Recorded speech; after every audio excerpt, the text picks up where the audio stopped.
Before we begin, I invite you to leave in the comments where you're watching from and the exact time at which you're listening to this narration. We're interested to know in which places and at what times of day or night these documented accounts reach. "I don't pay you to play that military garbage," the bar owner yelled, his voice slicing through the music like broken glass as he ripped the cord from the amplifier. "You're fired." Jake's only crime had been to show a moment of profound respect to an old veteran sitting quietly in the corner.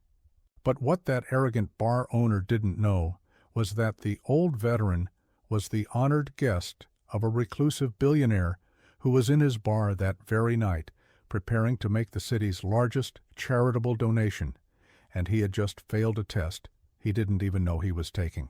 Jake Callahan wasn't just a musician, he was a healer whose medicine was 6 steel strings and a quiet, mournful melody. Before his worn-out acoustic guitar was propped up on the sticky, beer-stained stage of the Gilded Cage, a high-end lounge that dripped with superficial wealth, it had rested against the dusty, sun-baked wall of a field hospital in Afghanistan. As a former Army medic, Jake had seen more than his share of pain, the kind that rips through flesh and bone, but it was the other kind of pain, the silent, invisible kind, that had followed him home. In the long, agonizing nights after a firefight, after the chaos of battle had subsided into the eerie quiet of the desert, he would take out his old guitar. He would play for the wounded, for the men whose lives had been irrevocably altered. His music was a quiet whisper against the roar of suffering, a brief moment of peace in a world of war. He played for soldiers who would never walk again, for men who were seeing their last sunset, for the ghosts of the friends he had lost. He learned then that some wounds are invisible, and that honor, true honor, is often silent, found not in parades, but in the quiet dignity of a man carrying his scars without complaint. Now, back in the civilian world, he played for a different kind of wounded, the lonely and the rich, who filled the silence of their own lives with empty laughter and the clinking of expensive glasses. The bar's owner, a slick, self-absorbed man named Marcus, had hired Jake for his undeniable talent, but he despised his soul. Marcus saw music as auditory wallpaper, a sophisticated background noise designed to encourage patrons to spend more money on overpriced cocktails. He'd often tell Jake, "Less of the sad stuff, kid. Play something people can talk over." For Jake, each night was a small death, a chipping away at the very reason he played music in the first place. One Tuesday night, the usual crowd was in attendance. Men in tailored suits discussing stock prices, and women in sparkling dresses gossiping about people who weren't there. Their conversations were loud, but their words were meaningless.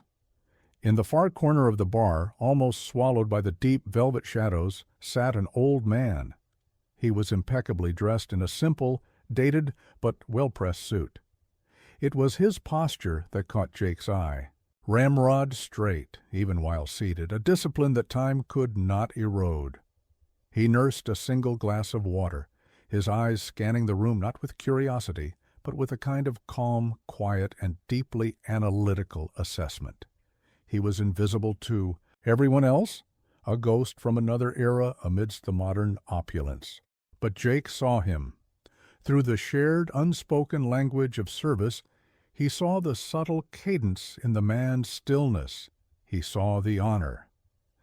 As Jake played a soulful, quiet melody, a group of loud, arrogant young men at the table next to the veteran began to openly mock him. "Look at this old-timer," one sneered, his voice slurring slightly. "Probably thinks this is the VFW hall and is waiting for the bingo to start." They laughed, a harsh grating sound that made Jake's fingers freeze on his guitar strings. The old man didn't flinch. He just continued to stare straight ahead, his dignity an impenetrable shield against their childish insults. But Jake felt each taunt like a physical blow.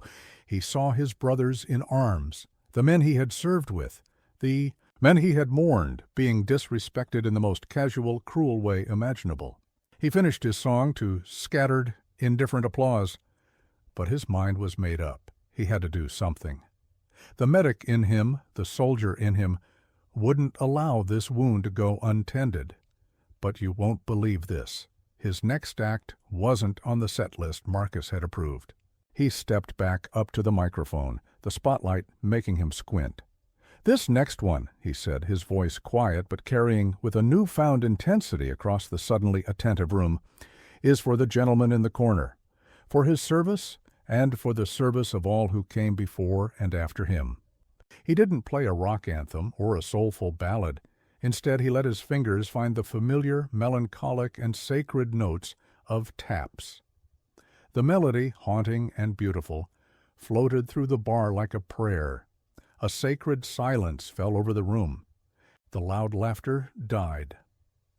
The clinking glasses stopped.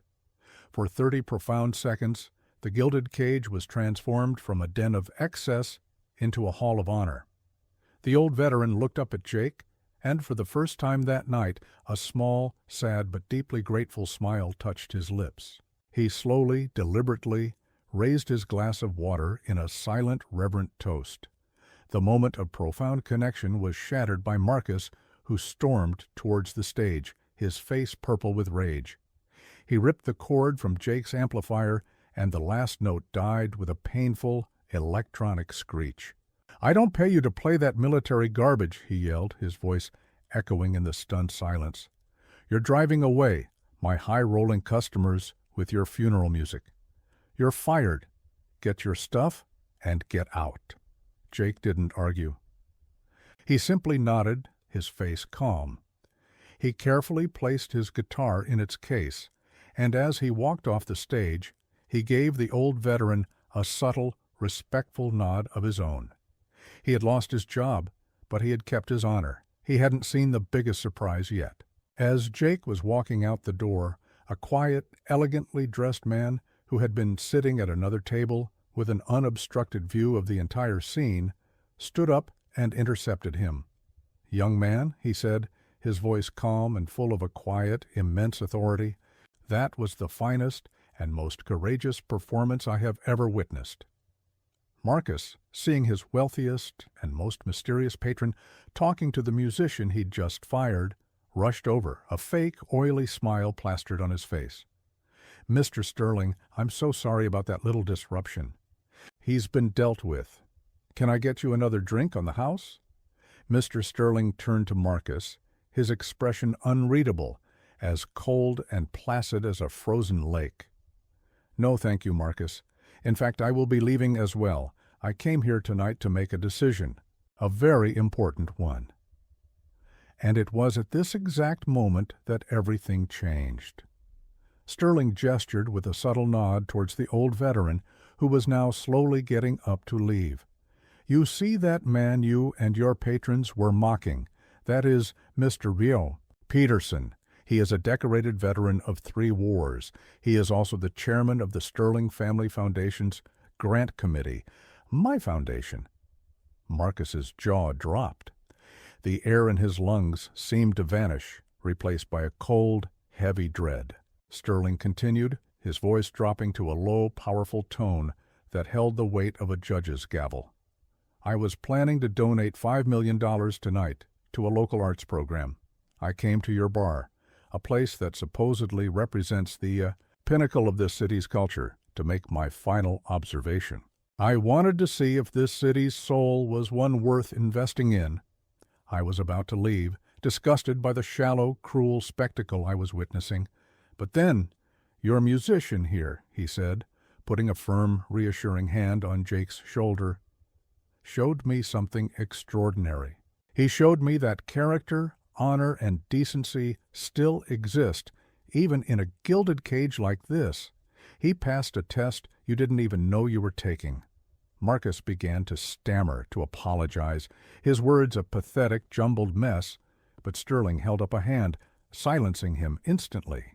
"I have made my decision. The $5 million grant will not be going to the city's art museum. Instead, it will be used to establish a new foundation, a foundation that will provide music therapy programs for veterans suffering from trauma and the invisible wounds of war. And, he said, looking at Jake with a genuine, warm smile, I believe I have just found its first director. He handed Jake a simple, elegant business card. Call me tomorrow. We have important work to do. He then walked over to the old veteran, Mr. Peterson, and shook his hand warmly. Thank you for your service, sir, and for helping me find a true artist with the heart of a soldier. The two men walked out together, leaving Marcus standing alone in the middle of his silent, gilded cage, his business and his soul utterly bankrupt. Jake stood by the door, holding a simple business card that felt heavier and more valuable than any guitar he had ever owned. He hadn't just gotten a new job, he had gotten his mission back. Kindness and merit are recorded, even when they go unnoticed. To continue hearing stories that prove it, don't forget to follow the Merit Ledger and leave a comment about a time when a small act of kindness made a huge difference. Because every life is a record worth reading,